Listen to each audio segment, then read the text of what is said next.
Olá pessoal, estamos de volta agora com o resumo do capítulo 16.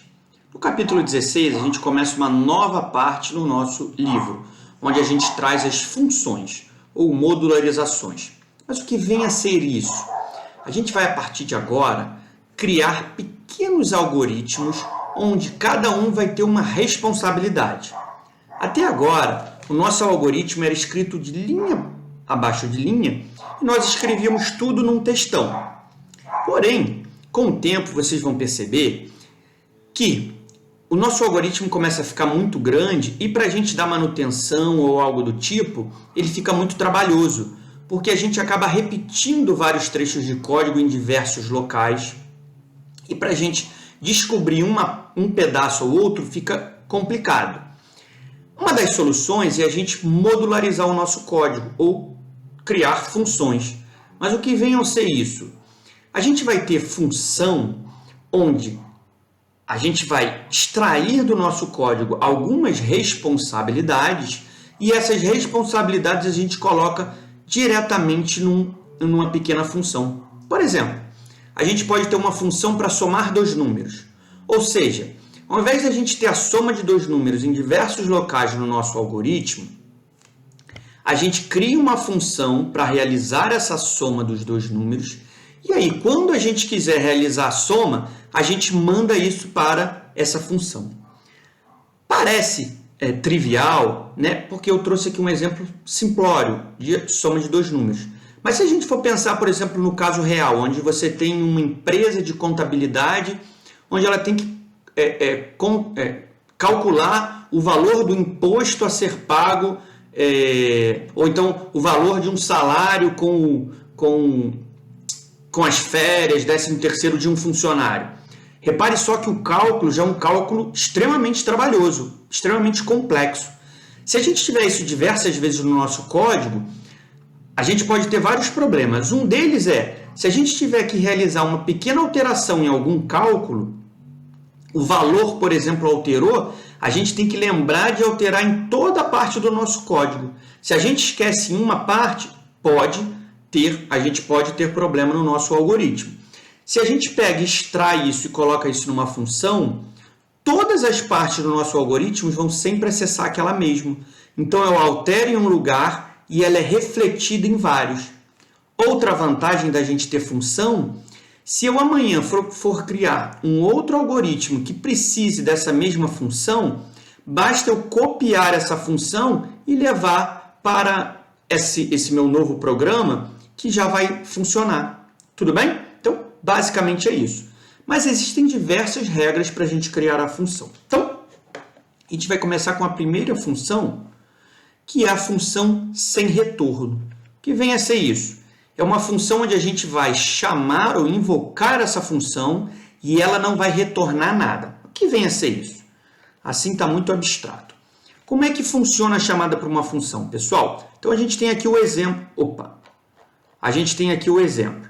Então, a gente tem aqui o nosso programa principal, que é como a gente programava até agora. Tudo bem? A partir de agora, o que a gente vai fazer? Vamos criar função.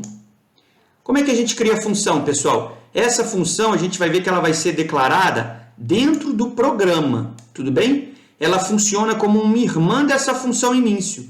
Se vocês repararem, a gente já trabalhava com uma função, mas é uma função que a ferramenta IDE já criava para a gente. Agora a gente vai criar as nossas funções. A função início tem que continuar existindo, tá bom? Que é a função que o compilador começa a executar o nosso algoritmo. Então, a gente tinha aqui os comandos, beleza? Podia ser declaração de variável, leitura, escrita, repetição, condicional, vetor, tudo que a gente viu até agora. Porém, pessoal, em uma determinada linha, a gente vai ter agora uma chamada para uma função. Como é que funciona, então? Nesse momento que tem uma chamada para uma função, o compilador para de executar esse programa principal e ele vai para a função. Então, nesse momento, ele vai executar os comandos que estão dentro da função. Quando ele encontrar o fechamento dessa função, ele retorna para a linha da função. beleza? E aí ele depois continua executando. Bom, o que eu posso ter dentro dessa função? Tudo que a gente viu até agora.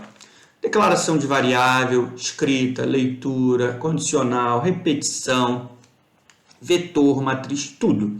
Ele é um programa normal, só que a gente vai colocar dentro dele algum programa, alguma parte do nosso algoritmo muito específico, tudo bem? Ou porque ele se repete várias vezes ao longo do nosso algoritmo, ou porque ele realiza algum cálculo, alguma função, alguma coisa muito específica. E aí a gente vai realizar a chamada para essa função. Então,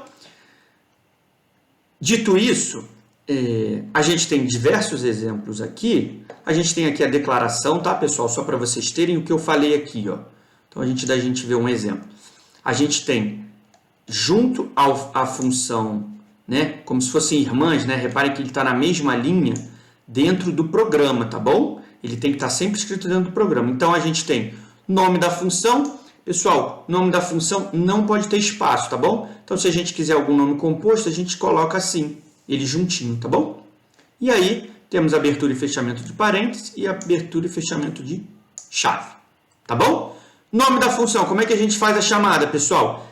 Essa função aqui, ela está com o nome de nome função.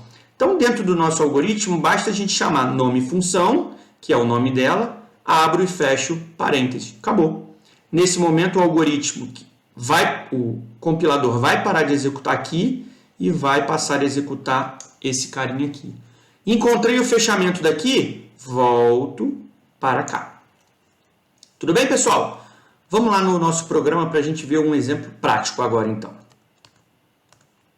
Então, estamos aqui no nosso algoritmo. Vamos criar aqui uma função. Lembra que eu falei, vamos então somar dois números. Uma coisa simples, para a gente somar dois números. Eu vou criar aqui uma função de soma, tudo bem? O que eu vou fazer aqui, pessoal? Eu vou então ter aqui a declaração no 1,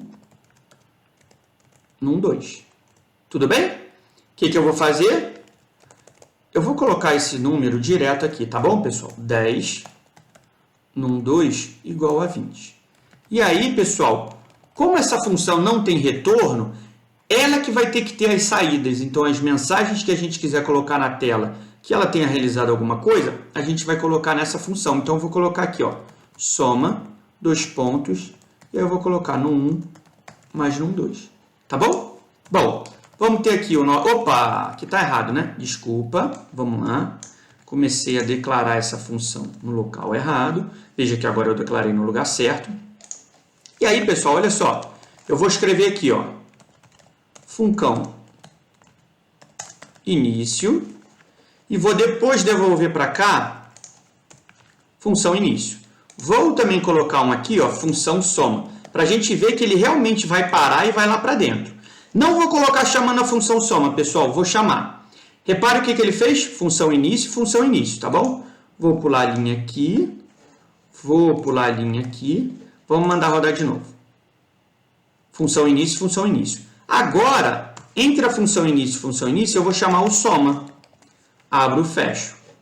Vou executar. Veja que ele fez função início, função soma, mostrou o resultado da soma e depois mostrou função início. Ou seja, ele entrou aqui, executou aqui, quando acabou ele voltou para cá e continuou a linha. Tudo bem? Então, pessoal, era isso. O que a gente tem de função sem retorno é isso. Agora a gente também tem a função com retorno e eu vou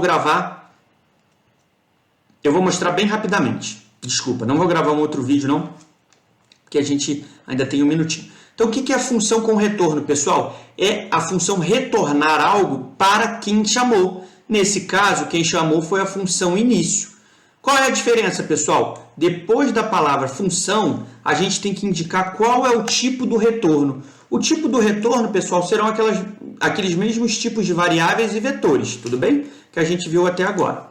E aí, pessoal, a mensagem a gente não precisa mais colocar agora dentro da função início.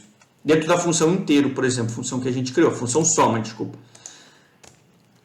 Porém, o que a gente tem que colocar antes do fechamento da função, pessoal? Retorne, para indicar que ela está retornando alguma coisa. Nesse caso, o que ele vai retornar? A soma no 1 mais no 1, 2. Beleza? Na minha função, pessoal, início, que está chamando a função soma, quando eu chamar a função soma, ela não tem um retorno para mim, então eu vou precisar indicar aqui inteiro resultado. Para facilitar, pessoal, vamos fazer bonitinho aqui, ó. Declaração e depois sim a atribuição. Então veja que a gente declarou uma variável e essa variável recebe o retorno. Então veja que o retorno agora, pessoal, é realizado através de uma atribuição. Só que ao invés de eu ter aqui uma variável, eu tenho uma função que tem o retorno. Beleza? O que eu vou colocar embaixo? Eu vou colocar aqui, ó, escreva. Colocar aquele mesma coisa. Resul, 2 pontos. E aí eu vou colocar resultado. Vamos mandar executar aqui, pessoal, para a gente ver se ele vai funcionar. E aí então vamos lá. O que aconteceu aqui, pessoal? Repare que ele mostrou função início. Repare que ele mostrou o primeiro função início que está aqui. Está aqui. Depois ele foi para o soma. No soma ele mostrou função soma.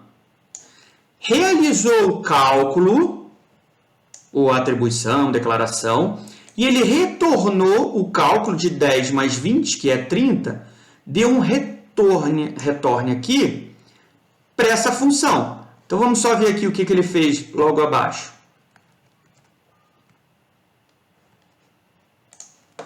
Repare que o resultado recebeu o retorno do soma. Quem é o retorno do soma? Soma de 10 mais 20. Então, o resultado recebeu 30. E aí, o que a gente mandou mostrar na tela?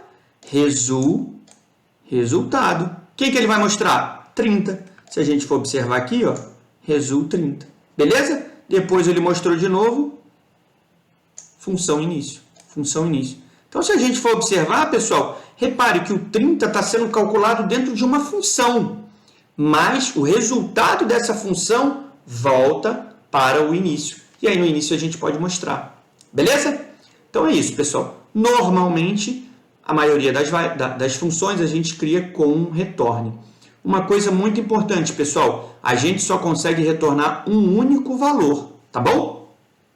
Se eu quisesse retornar no 1 e no 2, eu não consigo. Só consigo retornar de todas as funções um único valor. A gente vai ver como é que a gente faz quando a gente tiver que retornar mais de um valor. Pessoal, obrigado. Passamos um pouquinho dos 10 minutos, mas vamos agora para o capítulo 17. Um abraço.